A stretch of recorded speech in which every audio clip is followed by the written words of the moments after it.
ہر موقع پر ٹھک ٹھک، جو کمپیوٹر نہیں ہوتا جیسے. میں اس شخص پہ کیوں نہ قربان ہوں، میں نے کوئی چیز سنت سے ہٹ کر دیکھی کوئی. جس موقع پہ جو میرے نبی کی زبان سے نکلا ایک دم ان کی زبان سے نکلتا تھا. میں پہلے صرف صبح شام کی دعائیں پڑھتا تھا، پھر ان سے متاثر ہو کر میں نے موقع موقع کی دعائیں دیکھنا شروع کی. اس موقع ہنستے ہوئے کیا ہوا، روتے ہوئے کیا ہوا، کھاتے ہوئے کیا ہوا، سوتے ہوئے کیا، کمرے میں داخل ہیں تو کیا، نکلیں تو کیا.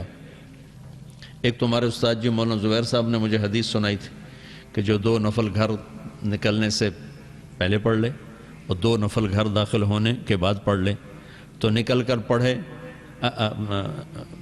پڑھ کے نکلے تو باہر کے فتنوں سے بچ گیا، اور آ کے پڑھے تو گھر اندر کے فتنوں سے بچ گیا. میں نے اس دن سے اس کو پلے باندھ لی. اس کا اجر تو تمہارے استاد جی کو جائے. ہاں جی 10-15 سال ہو گئے اس کو. تو اللہ کے فضل سے میرا ذکر جو ہے نا وہ صرف مسنون ہے. مسنون ذکر مجھے یاد نہیں کہ میں نے کبھی چھوڑا ہو. اور جب مجھے ہارٹ اٹیک ہوا تھا اس وقت میرا تہجد چھوٹی، ذکر چھوٹا، ورنہ 1985 سے آج تک میرا کوئی ناغہ نہیں. میری کتنی مصروفیت ہے، کیا میرا حال ہوتا ہے.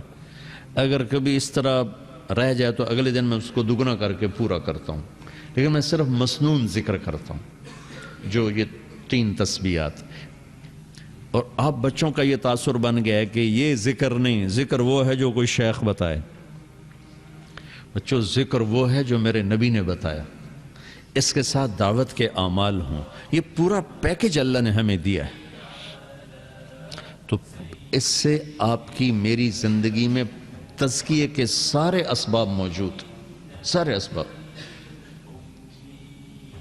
مولانا منظور نعمانی رحمۃ اللہ علیہ نے کہیں اس کو ذکر کیا ہے کہ کتنے افسوس کی بات ہے کہ نبی کے ذکر کو ذکر نہیں سمجھا جاتا اور مشائخ کے ذکر کو ذکر سمجھا جاتا ہے. یہ مولانا منظور نعمانی کی کسی کتاب میں نے یہ پڑھا تھا.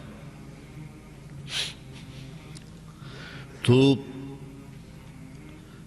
میرے نبی کے بتائے ہوئے اذکار میں تزکیے کا پورا سامان موجود ہے، پورا سامان موجود. اور تبلیغ کی نقل و حرکت میں صحبت کا پورا سامان موجود. اس لیے میں کہتا ہوں حاشا وکلا، میں تقابل کرتا ہوں، نہ تردید کرتا ہوں، نہ تنقیص کرتا ہوں. تمہارا ذوق ہے مبارک ہو، لیکن اس کو فارغ ہونے کے بعد تمہیں شوق ہے تصوف میں آگے جانے کا تو تم کسی سے بیعت ہو جاؤ، مجھے کوئی اشکال نہیں، کوئی اشکال نہیں. ہاں جو میری ترجیحات ہیں وہ میں تمہیں بتاتا رہوں گا.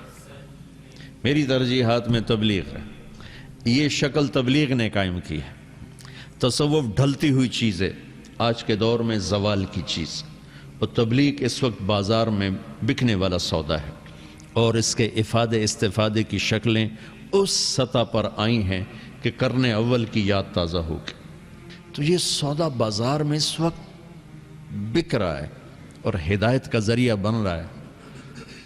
اس لیے میں تو تمہیں وہی کہوں گا جو تمہارے لیے زیادہ انفع ہے. باقی میرا جبر کوئی نہیں. یہاں 4 دیواری سے نکلنے کے بعد آپ اپنی خانقاہ بنا کے بیٹھ جاؤ، مجھے کوئی اعتراض نہیں. جس بھی خیر کے کام میں لگو، آپ اللہ کے فضل سے ہمارا ہی کام کر رہے ہو. لیکن مالک کی خواہش ہوتی ہے کہ اس کا سودا قیمتی سے قیمتی ہو کے بکے.